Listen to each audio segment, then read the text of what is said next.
আসসালামু আলাইকুম। আমন্ত্রণ জাগো টিভি নিউজে, সঙ্গে আছি আমি আফরিন সুমনা। শুরুতে জানিয়ে দেব সংবাদ শিরোনাম। চীনের ভয়ঙ্কর সম্পূর্ণ অদৃশ্য মরণাস্ত্র HPM বিশ্বজুড়ে উদ্বেগ, ভারত যুক্তরাষ্ট্রেও গভীর উদ্বেগ ও আতঙ্ক। ইসরায়েলের সঙ্গে যুদ্ধে 120 দেশকে পাশে পেয়েছিল ইরান। যুক্তরাষ্ট্রের F-16 সরিয়ে ভয়ঙ্কর যুদ্ধবিমান আনছে তুরস্ক। ইসরায়েলের বিরুদ্ধে সামরিক অভিযান জোরদারের ঘোষণা দিল ইয়েমেনের যোদ্ধারা। খামেনিকে প্রকাশ্যে হত্যার হুমকি ইসরায়েলের, যা বলল ইসরায়েলি প্রতিরক্ষা মন্ত্রী।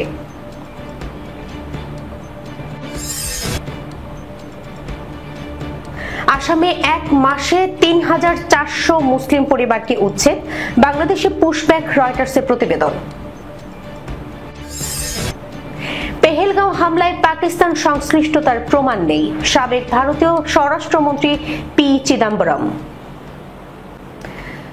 দর্শক, শিরোনাম শুনছিলেন, এবার জানিয়ে দিচ্ছি বিস্তারিত। সম্পূর্ণ অদৃশ্য এবং উচ্চ ধ্বংস ক্ষমতা সম্পন্ন এক নতুন মরণাস্ত্র তৈরি করছে চীন, যা প্রতিরক্ষা গবেষকদের মতে পারমাণবিক বিস্ফোরণের সমতুল্য। হাই পাওয়ার মাইক্রোওয়েভ HPM নামক এই অত্যাধুনিক অস্ত্র নিয়ে বেইজিং এর ব্যাপক নির্মাণ কাজের খবর প্রকাশ্যে আসতেই আমেরিকা ও ভারতের মতো দেশগুলোতে গভীর উদ্বেগ ও আতঙ্কের সৃষ্টি হয়েছে। আন্তর্জাতিক প্রতিরক্ষা বিশ্লেষকদের মতে এই অস্ত্রের ধ্বংস ক্ষমতা পারমাণবিক বিস্ফোরণের সমতুল্য। এটি হাই পাওয়ার্ড মাইক্রোওয়েভ HPM প্রযুক্তিতে তৈরি। A weapon capable of releasing electromagnetic pulses EMP with devastating effects. বিশ্লেষকদের দাবি, HPM অস্ত্রের সবচেয়ে বড় সুবিধা হলো এর অদৃশ্য হয়ে থাকার ক্ষমতা। উচ্চ শক্তির লেন্সও অনেক সময় মাইক্রোওয়েভ ধরা পড়ে না, ফলে শত্রুর নজর এড়িয়ে অতি সহজেই হামলা চালাতে পারবে চীন। একসময় এই ধরনের হাতিয়ার তৈরি অসম্ভব বলে মনে করা হলেও চীনের ইউনিভার্সিটি অব ডিফেন্স টেকনোলজি এবং north West institute of nuclear টেকনোলজির গবেষকরা নিরন্তর গবেষণার মাধ্যমে এটিকে সম্ভব করে তুলেছেন। চীনা অস্ত্রটি থেকে যে তড়িৎ চৌম্বকীয় তরঙ্গ বেরিয়ে আসবে তার শক্তি 1 গিগাওয়াটের বেশি হতে পারে। অস্ত্রটির নকশায় ঘূর্ণায়মান তরঙ্গগুলির জন্য অ্যারে অ্যান্টেনা রয়েছে এবং মোট 8টি চ্যানেল দিয়ে ওই তরঙ্গ বেরিয়ে এসে নিখুঁত নিশানায় হামলা চালাবে। জানা গেছে, হাতিয়ারটির পাওয়ার ডিভাইসের আকার একটি পেডেস্টাল ফ্যানের মতো। চীনের প্রতিরক্ষা গবেষণা প্রতিষ্ঠানগুলো, বিশেষ করে ইউনিভার্সিটি অব ডিফেন্স টেকনোলজি এবং north West institute of nuclear technology এই অস্ত্র নির্মাণে জোর কদমে কাজ করছে। জানা গেছে, এতে ব্যবহৃত হচ্ছে ফেজড অ্যারে ট্রান্সমিশন সিস্টেম, যা থেকে নির্গত তরঙ্গ শত্রুর দূরপাল্লার অস্ত্র ও ইলেকট্রনিক সিস্টেম অকার্যকর করে দিতে সক্ষম। গোয়েন্দা সূত্রের খবর অনুযায়ী চীনের এই অত্যাধুনিক অস্ত্রটি থেকে নির্গত তড়িৎ চৌম্বকীয় তরঙ্গের শক্তি পারমাণবিক বিস্ফোরণের সমতুল্য হতে পারে। দ্য ইউরেশিয়ান টাইমস এর প্রতিবেদন অনুসারে চীনা প্রতিরক্ষা বিশেষজ্ঞদের দল বর্তমানে এই নতুন হাতিয়ারটি নিয়ে পরীক্ষা চালাচ্ছে। সবুজ সংকেত পেলেই ড্রাগনের লাল ফৌজ এই মরণাস্ত্রের ব্যবহার শুরু করবে। সূত্রের খবর, এই অস্ত্রের সাহায্যে শত্রুপক্ষের দূরপাল্লার হাতিয়ারগুলোকে অতি সহজেই নিষ্ক্রিয় করা যাবে। ইউরেশিয়ান টাইমস জানিয়েছে, HPM অস্ত্রের সাহায্যে একসঙ্গে একাধিক লক্ষ্যবস্তুতে আক্রমণ চালাতে পারবে চীনের পিপলস লিবারেশন আর্মি। গোয়েন্দা সূত্রে আরো জানা গেছে, এতে ফেজড অ্যারে ট্রান্সমিশন প্রযুক্তি ব্যবহার করা হচ্ছে, যা শত্রুপক্ষের ভয়ঙ্কর মরণাস্ত্রগুলির বৈদ্যুতিক উপাদানগুলোকে নষ্ট করতে সক্ষম। চীনা বিশ্লেষকদের দাবি, HPM অস্ত্রটি যে তড়িৎ চৌম্বকীয় ক্ষেত্র তৈরি করবে, প্রতি মিটারে তার শক্তি 80,000 ভোল্টের বেশি হওয়ার সম্ভাবনা রয়েছে। পারমাণবিক বিস্ফোরণেও একই ধরনের তড়িৎ চৌম্বকীয় পালস তৈরি হয়, আর তাই ভয়ঙ্কর এই মরণাস্ত্রটিকে নিয়ন্ত্রণ করা যথেষ্ট কঠিন বলে আগাম সতর্ক করেছেন বিশেষজ্ঞরা। সূত্রের খবর, বর্তমানে হাতিয়ারটির অপারেটিং দক্ষতা প্রায় 97% পৌঁছেছে, তবে এর চূড়ান্ত পরীক্ষা এখনো বাকি। এটি পুরোপুরি তৈরি হয়ে গেলে বিভিন্ন রণতরীতে মোতায়েন করতে পারে PLA নৌসেনা। সম্প্রতি ইন্দো প্রশান্ত মহাসাগরীয় অঞ্চলে উপগ্রহ সিগন্যাল আটকানোর জন্য জ্যামার বসানোর পরিকল্পনার কথা জানিয়েছে আমেরিকা। এই ইস্যুতে বেইজিং ও ওয়াশিংটনের মধ্যে বৈদ্যুতিক যুদ্ধ শুরু হতে পারে বলে বিশ্বজুড়ে জল্পনা তুঙ্গে। ইসরায়েলের সাম্প্রতিক আগ্রাসনের বিরুদ্ধে বিশ্বজুড়ে সমালোচনার ঝড় উঠেছে। ইরানের পররাষ্ট্রমন্ত্রী আব্বাস আরাকচি জানিয়েছেন, বিশ্বের 120টি দেশ ইসরায়েলের হামলার নিন্দা জানিয়ে ইরানকে সমর্থন জানিয়েছে। রোববার ইরানের একটি স্থানীয় গণমাধ্যমকে দেয়া এক সাক্ষাৎকারে আরাকচি বলেন, আমাদের যুক্তি ছিল শক্তিশালী ও যৌক্তিক, সেটা আন্তর্জাতিক সম্প্রদায় এবং ইরানি জনগণের কাছেও প্রমাণিত হয়েছে। এই সমর্থন দেখায় যে আমরা সঠিক পথেই ছিলাম। তিনি আরো বলেন, ইসরায়েলের আগ্রাসনের পরিপ্রেক্ষিতে যুক্তরাষ্ট্রের সঙ্গে 5 দফা পরোক্ষ আলোচনার সিদ্ধান্ত নেয় ইরানের ইসলামী নেতৃত্ব। আলোচনার দায়িত্বে ছিল পররাষ্ট্র মন্ত্রণালয়ের ওপর। আরাকচির মতে, আলোচনা না করলেও যুদ্ধ এড়ানো যেত না, বরং আলোচনা করে ইরান আন্তর্জাতিক মঞ্চে নিজেদের বৈধতা তুলে ধরতে পেরেছে। তিনি বলেন, যদি কেউ বলেন আমরা আলোচনায় গিয়েছি বলেই যুদ্ধ হলো, আমি বলবো আলোচনা না করলেও যুদ্ধ হতো এবং সম্ভবত আরো আগেই শুরু হতো। গত 13 জুন ইসরায়েল ইরানের সামরিক, পারমাণবিক এবং আবাসিক এলাকাগুলোয় হামলা চালায়। 12 দিন ব্যাপী এই আগ্রাসনের পর 22 জুন যুক্তরাষ্ট্র ও ইরানের নাতানস, ফোর্দো ও ইসফাহানে পারমাণবিক স্থাপনায় বোমা হামলা চালায়। জবাবে ইরানের ইসলামী বিপ্লবী গার্ড বাহিনীর aerospace unit operation true promise 3 চালায়, যেখানে তারা দখলকৃত ফিলিস্তিনের বিভিন্ন শহরে 22 দফা ক্ষেপণাস্ত্র হামলা চালায়। এছাড়া যুক্তরাষ্ট্রের হামলার পাল্টা প্রতিক্রিয়ায় কাতারের আল উদেইদ মার্কিন ঘাঁটিতেও ইরানি সেনারা ক্ষেপণাস্ত্র নিক্ষেপ করে। 24 জুন থেকে কার্যকর হওয়া এক যুদ্ধ বিরতিতে আপাতত সংঘর্ষ বন্ধ রয়েছে, সূত্র মেহের নিউজ এজেন্সি। যুক্তরাষ্ট্রের F-16 কে সরিয়ে ভয়ঙ্কর যুদ্ধ বিমান আনছে তুরস্ক। কান নামে পরিচালিত আলোচিত যুদ্ধ বিমান প্রকল্পে দারুণ অগ্রগতি অর্জন করেছে তুরস্ক। এই মুহূর্তে তাদের 3টি প্রোটোটাইপ আছে, যার মধ্যে 2টি আকাশে উঠতে যাচ্ছে 2026 সালের এপ্রিল থেকে। টার্কিশ অ্যারোস্পেস ইনকর্পোরেটেডের প্রধান মেহমেদ ডেমিরোগলু শুক্রবার 25 এপ্রিল এ তথ্য জানিয়েছেন। আন্তর্জাতিক প্রতিরক্ষা শিল্প মেলা 2025 এর অংশ হিসেবে আনাদুলু প্রযুক্তির ডেস্কে বক্তব্য রাখতে গিয়ে মেহমেদ ডেমিরোগলু বলেন, 2024 সালে প্রথম উড্ডয়ন করা কান একটি উচ্চ পর্যায়ে চলে গেছে। গত 22 জুলাই থেকে শুরু হওয়া এই প্রতিরক্ষা মেলার শেষ দিন ছিল রোববার 27 জুলাই। তুরস্কের প্রতিরক্ষা শিল্প সচিবালয় এবং টার্কিশ আর্মড ফোর্সেস ফাউন্ডেশনের সহায়তায় ইস্তানবুল ফেয়ার সেন্টার, আতাতুর্ক বিমানবন্দর, ওয়াও হোটেল এবং আতাকয় মেরিনাতে একযোগে অনুষ্ঠিত হয়েছে এই মেলা। টার্কিশ অ্যারোস্পেস ইনকর্পোরেটেডের প্রধান মেহমেদ ডেমিরোগলু বলেন, কান উৎপাদনের প্রথম ধাপ শিগগিরই শুরু হতে চলেছে। এর জন্য আমরা সমস্ত কাজ শেষ করে ফেলেছি। আমি এখনো কিছু বলতে চাই না, তবে আমি বলতে পারি যে কিছু চমক আসছে। যুদ্ধবিমান প্রযুক্তিতে এখন অনেক এগিয়ে গেছে তুরস্ক। তিনি আরো বলেন, আমরা কানকে কেবল একটি বিমান প্রকল্প হিসেবে দেখি না, কান একটি দেশের প্রতিরক্ষা শিল্পের শীর্ষে পৌঁছানোর দিকে অদম্য যাত্রা। মূলত প্রতিরক্ষা বাহিনী থেকে যুক্তরাষ্ট্রের তৈরি F-16 যুদ্ধবিমান বহর ধীরে ধীরে সরিয়ে ফেলার পরিকল্পনা করছে তুরস্ক। এরই অংশ হিসেবে 5ম প্রজন্মের স্টেলথ বিমান নির্মাণে হাত দিয়েছে দেশটি। 2023 সালে শুরু এ প্রকল্পের নাম কান রেখেছেন তুরস্কের প্রেসিডেন্ট রিসেপ তাইয়েপ এরদোয়ান। খবর আনাদুলু নিউজ এজেন্সির। গাজায় চলমান মানবিক সংকটের প্রতিক্রিয়ায় ইসরায়েলের বিরুদ্ধে সামরিক অভিযান জোরদার করার ঘোষণা দিয়েছে ইয়েমেনের ইরান সমর্থিত সশস্ত্র গোষ্ঠী হুথি। রোববার সন্ধ্যায় জারি করা এক বিবৃতিতে সকল দেশকে ইসরায়েলি শাসন ব্যবস্থার উপর চাপ প্রয়োগের আহ্বান জানায় গোষ্ঠীটি। তারা জোর দিয়ে বলেছে, ইসরায়েলের ওপর আক্রমণ তীব্র করার মতো তাদের সিদ্ধান্ত ফিলিস্তিনি জনগণের দুর্দশা মোকাবেলার জন্য নৈতিক ও মানবিক বাধ্যবাধকতা থেকে এসেছে। ইয়েমেনি সশস্ত্র বাহিনী অধিকৃত ফিলিস্তিনের দ্রুত উন্নয়নের কথাও তুলে ধরা হয়েছে বিবৃতিতে। হুথি জানিয়েছে, সামরিক অভিযান বৃদ্ধি এবং ইসরায়েলের বিরুদ্ধে চতুর্থ পর্যায়ের নৌ অবরোধ বাস্তবায়নের সিদ্ধান্ত নিয়েছে তারা। সিদ্ধান্ত অনুযায়ী এবার থেকে ইসরায়েলি বন্দর ব্যবহারে জড়িত যে কোনো দেশের যে কোনো কোম্পানির জাহাজ হামলার লক্ষ্য হবে যদি তা হুথিদের ড্রোন বা ক্ষেপণাস্ত্রের আওতায় পড়ে।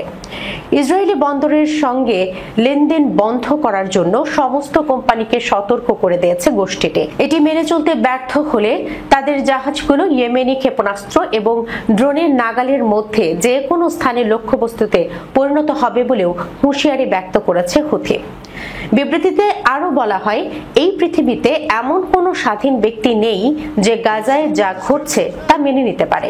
গোষ্ঠীটি বলেছে, কেবল গাজার বিরুদ্ধে আগ্রাসন বন্ধ এবং অবরোধ তুলে নিলেই তাদের পক্ষ থেকে সমস্ত সামরিক অভিযান বন্ধ হয়ে যাবে।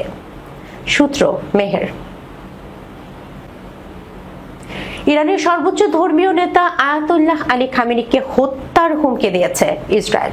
দেশটির প্রতিরক্ষা মন্ত্রী ইসরায়েল কাটজ প্রকাশ্যেই এই হুমকি দিয়েছেন বলে তুরস্কের বার্তা সংস্থা আনাদোলু এজেন্সির প্রতিবেদনে বলা হয়েছে। এছাড়া কাটজ ইরানে নতুন করে হামলার হুমকিও দিয়েছেন।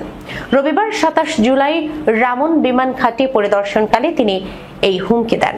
কাটজ বলেন, আমি এখন থেকে স্বৈরাচারী খামেনিকে স্পষ্ট বার্তা দিতে চাই যে যদি আপনি ইসরায়েলকে হুমকি দেওয়া চালিয়ে যান তাহলে আমাদের দীর্ঘ হাত আবারও তেহরানে পৌঁছাবে।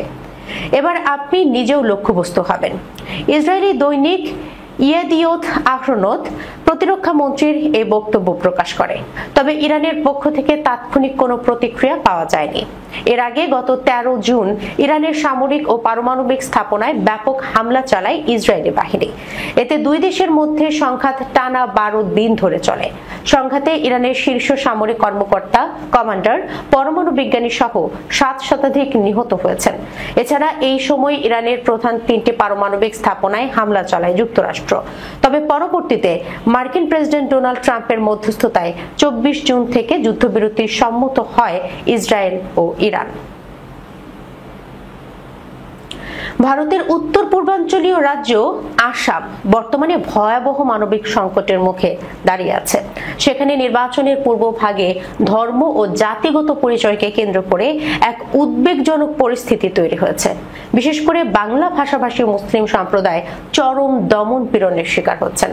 শুধু গত এক মাসেই আসাম রাজ্য জুড়ে 5টি অভিযানে 3400টি মুসলিম পরিবারের ঘরবাড়ি ধ্বংস করা হয়েছে। ঘরবাড়ি ধ্বংসের পাশাপাশি নাগরিকত্ব নিয়ে প্রশ্ন, এমনকি জোর করে বাংলাদেশে ঠেলে দেওয়ার মতো ঘটনা অহরহ ঘটছে। আজ সোমবার প্রকাশিত রয়টার্সের এক প্রতিবেদনে বলা হয়, ভারতের উত্তর পূর্বাঞ্চলীয় আসাম রাজ্যে বাংলাদেশ সীমান্তের কাছাকাছি এক কোণে নীল ত্রিপলের নিচে শত শত মুসলিম নারী, পুরুষ ও শিশু গাদাগাদি করে আশ্রয় নিয়েছে। তাদের কেউ কয়েকদিন, কেউ কয়েক সপ্তাহ আগে বাড়িঘর হারিয়েছে। রাজ্য কর্তৃপক্ষের অভিযানে তাদের ঘর বাড়ি গুড়িয়ে দেওয়া হয়েছে। আসন্ন রাজ্য নির্বাচনকে সামনে রেখে এই উচ্ছেদ অভিযান ব্যাপক আকার ধারণ করেছে। এই মানুষগুলো সেই হাজার হাজার পরিবারের মধ্যে পড়ে যাদের ঘরবাড়ি সরকারি জমিতে অবৈধভাবে বসবাস করার অভিযোগে বুলডোজার চালিয়ে গুড়িয়ে দিয়েছে। অথচ এসব মানুষের অনেকেই আসামে জন্ম ও বেড়ে ওঠা। 53 বছর বয়সী আরান আলী বলেন, সরকার বারবার আমাদের হয়রানি করছে। আমাদের বলা হয় দখলদার আর বিদেশি। তিনি এখন তার পরিবার নিয়ে গোলপাড়া জেলার খোলা জায়গায় রোদে পুড়তে পুড়তে দিন কাটাচ্ছেন। আসামে বিজেপি সরকারের অধীনে এই উচ্ছেদের মাত্রা গত কয়েক দশকের মধ্যে সবচেয়ে বড়। রাজ্য জুড়ে বাঙালি ভাষাভাষী মুসলিমদের বাংলাদেশ থেকে আসা অনুপ্রবেশকারী হিসেবে চিহ্নিত করে দমন পীড়ন চালানো হচ্ছে। 2024 সালের আগস্টে বাংলাদেশের ভারত ঘনিষ্ঠ প্রধানমন্ত্রী শেখ হাসিনার পতনের পর এই দমন পীড়ন আরো তীব্র হয়। অনেকেই মনে করছেন নির্বাচনের আগে হিন্দু ভোটারদের উস্কানি দিয়ে রাজনৈতিক সুবিধা নিতে এই অভিযান চালানো হচ্ছে। আসামের বিতর্কিত মুখ্যমন্ত্রী হিমন্ত বিশ্ব শর্মা, যিনি বিজেপির একজন আগ্রাসী ধর্মীয় জাতীয়তাবাদী নেতা হিসেবে পরিচিত, প্রকাশ্যে বলেছেন বাংলাদেশ থেকে মুসলিম অনুপ্রবেশকারীরা ভারতের পরিচয়কেই হুমকির মুখে ফেলছে। তিনি দাবি করেন এই অনুপ্রবেশ বন্ধ না হলে রাজ্যের জনসংখ্যায় মুসলিমদের অনুপাত 50% ছাড়িয়ে যাবে। 2011 সালের আদমশুমারির তথ্য দেখিয়ে তিনি বলেন, তখন মুসলিম অভিবাসীরা ছিল রাজ্যের মোট জনসংখ্যার 30%। বাংলাদেশে পুশব্যাক বা জোরপূর্বক ফেরত পাঠানোর ঘটনাও ঘটছে। ভারত বাংলাদেশ সীমান্তে শত শত মুসলিমকে বাংলাদেশে পাঠিয়ে দেওয়া হয়েছে, আবার কিছু মানুষকে ফিরিয়ে আনা হয়েছে যাদের বিরুদ্ধে বিদেশি ঘোষণা নিয়ে আদালতে শুনানি চলছিল। রাজ্য সরকার বলছে আসামে এখন পর্যন্ত 30,000 মানুষকে বিদেশি হিসেবে চিহ্নিত করেছে ট্রাইব্যুনাল, অথচ এদের অধিকাংশই দীর্ঘদিনের বাসিন্দা, পরিবার, জমি, ঘরবাড়ি আছে। অনেকেই এতটাই দরিদ্র যে আদালতের রায়ে চ্যালেঞ্জ করারও সামর্থ্য নেই। বাংলা ভাষাভাষী মুসলিমরা নিপীড়নের দুঃসহ বাস্তবতার এবং একটি অনিশ্চিত ভবিষ্যতের মুখোমুখি। ভোটের রাজনীতিতে তাদের অস্তিত্বকেই যেন পরিণত করা হয় বিভাজনের হাতিয়ার হিসেবে। ভারত শাসিত কাশ্মীরের পেহেলগাঁওয়ে হওয়া হামলায় পাকিস্তানের সংশ্লিষ্টতা বা পাকিস্তান থেকে সন্ত্রাসীরা এসেছিল এমন প্রমাণ নেই, এমনটাই জানিয়েছেন দেশটির প্রধান বিরোধী দল কংগ্রেসের জ্যেষ্ঠ নেতা ও সাবেক ভারতীয় স্বরাষ্ট্রমন্ত্রী পি চিদাম্বরম। তার মতে হামলায় দেশীয় সন্ত্রাসীরাই জড়িত থাকতে পারে। অন্যদিকে তার এই বক্তব্যের তীব্র সমালোচনা করেছে দেশটির ক্ষমতাসীন দল বিজেপি। সোমবার 28 জুলাই এক প্রতিবেদনে এই তথ্য জানিয়েছে ভারতীয় সংবাদ মাধ্যম এনডিটিভি। সংবাদ মাধ্যমটি বলছে, ভারতের পার্লামেন্টে অপারেশন সিন্দুর নিয়ে বিতর্কের আগে পেহেলগাঁও হামলা ঘিরে কংগ্রেস নেতা পি চিদাম্বরমের এক মন্তব্যে রাজনৈতিক উত্তেজনা ছড়িয়ে পড়েছে। এক সাক্ষাৎকারে তিনি বলেন, হামলায় দেশীয় সন্ত্রাসীরা জড়িত থাকতে পারে এবং পাকিস্তান থেকে হামলাকারীরা এসেছিল এমন কোনো প্রমাণ নেই। সংবাদ মাধ্যম দ্য কুইন্টকে দেয়া এক সাক্ষাৎকারে ভারতের সাবেক স্বরাষ্ট্রমন্ত্রী চিদাম্বরম বলেন, মোদী সরকার বলছে না যে এনআইএ কি তদন্ত করেছে, তারা কি সন্ত্রাসীদের শনাক্ত করেছে, তারা কোথা থেকে এসেছে। যতটুকু জানা যাচ্ছে তারা দেশীয় সন্ত্রাসীও হতে পারে। আপনারা কেন ধরে নিচ্ছেন তারা পাকিস্তান থেকে এসেছে? তাদের পাকিস্তান থেকে আসার কোনো প্রমাণ নেই। দর্শক, এই ছিল এখনকার মতো জাগো টিভি নিউজে। যাবার আগে সংবাদ শিরোনামগুলো জানিয়ে দিচ্ছি আরো একবার। চীনের ভয়ঙ্কর সম্পূর্ণ অদৃশ্য মরণাস্ত্র HPM বিশ্বজুড়ে উদ্বেগ, ভারত যুক্তরাষ্ট্রেও গভীর উদ্বেগ ও আতঙ্ক। ইসরায়েলের সঙ্গে যুদ্ধে 120 দেশকে পাশে পেয়েছিল ইরান। যুক্তরাষ্ট্রের F-16 কে সরিয়ে ভয়ঙ্কর যুদ্ধবিমান আনছে তুরস্ক। ইসরায়েলের বিরুদ্ধে সামরিক অভিযান জোরদারের ঘোষণা দিল ইয়েমেনের যোদ্ধারা। খামেনিকে প্রকাশ্যে হত্যার হুমকি ইসরায়েলের, যা বলল ইসরায়েলি প্রতিরক্ষা মন্ত্রী।